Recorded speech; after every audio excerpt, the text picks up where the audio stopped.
Time magazine called him the unsung hero behind the internet. CNN called him a father of the internet. President Bill Clinton called him one of the great minds of the information age. He has been voted history's greatest scientist of African descent. He is Philip Emeagwali. He's coming to Trinidad and Tobago to launch the 2008 Kwame Ture lecture series on Sunday, June 8th at the JFK Auditorium, New St. Augustine, 5 p.m. The Emancipation Support Committee invites you to come and hear this inspirational mind adjust the theme, crossing new frontiers to conquer today's challenges. This lecture is one you cannot afford to miss. Admission is free, so be there on Sunday, June 8th, 5 p.m. at the JFK Auditorium, New St. Augustine.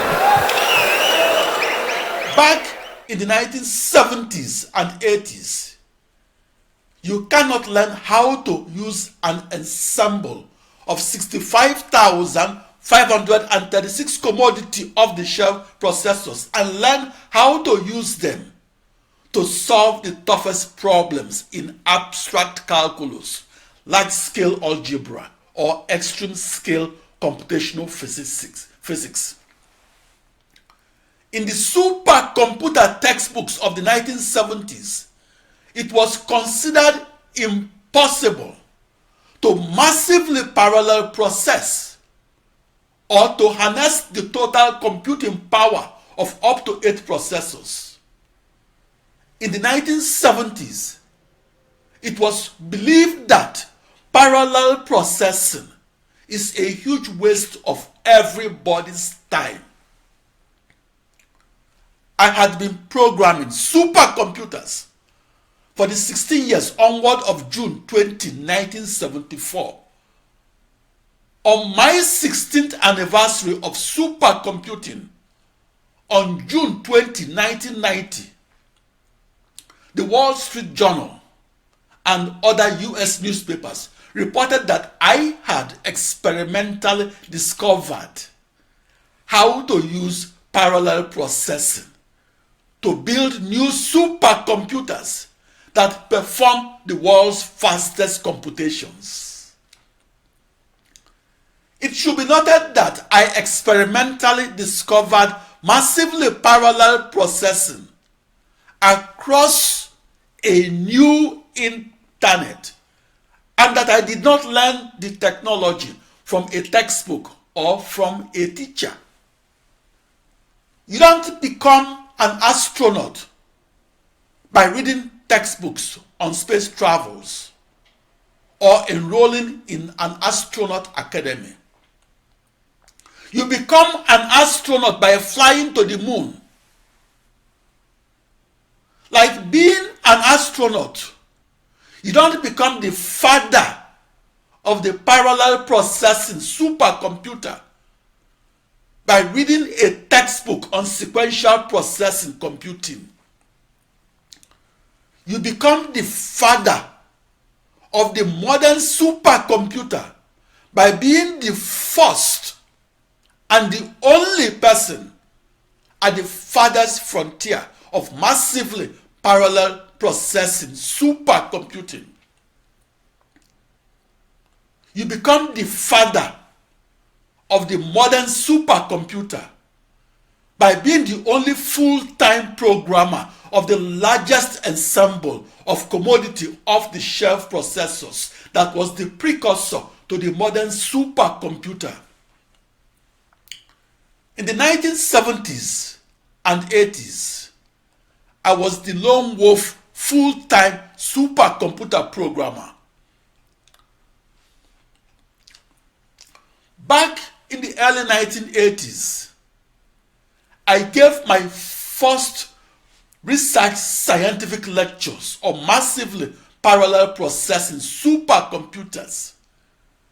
I gave my lectures as small conversations with African and Caribbean research scientists that I ran into at African nightclubs in Washington, D.C.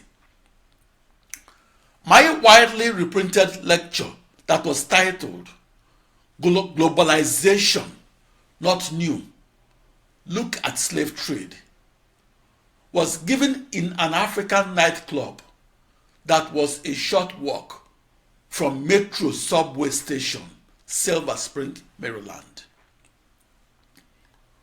Back in 1982, The Kilimanjaro nightclub was the premier African nightclub in Washington, D.C.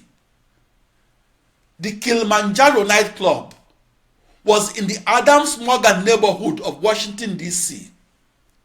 Earlier, from 1978 to May 1980, from October 1978 to May 1981, I was living in the Adams Morgan neighborhood and living a short walk to the Kilimanjaro nightclub.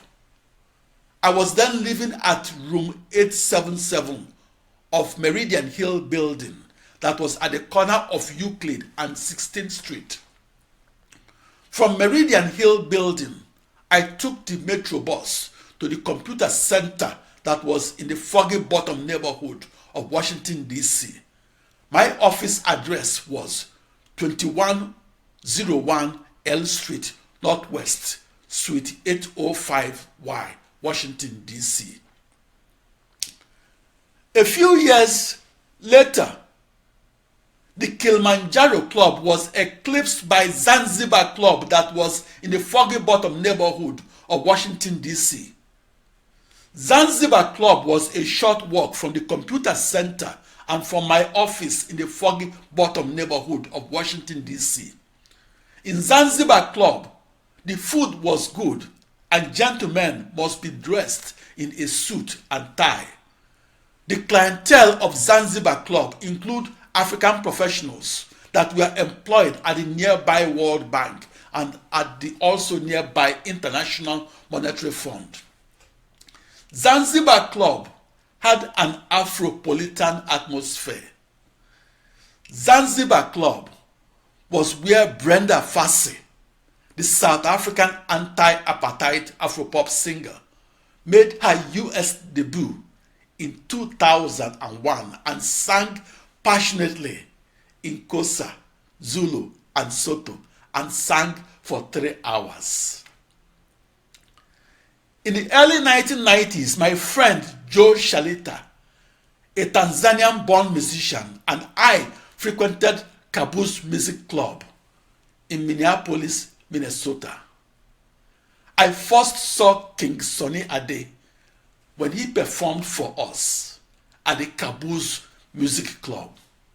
But my most frequented nightclub of all time was First Avenue in Minneapolis, Minnesota.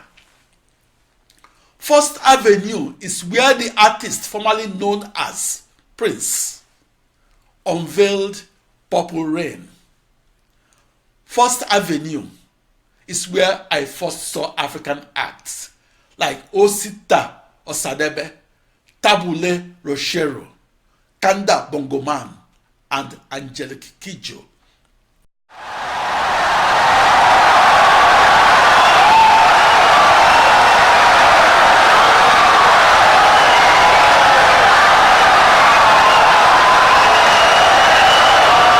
Insightful and brilliant lecture.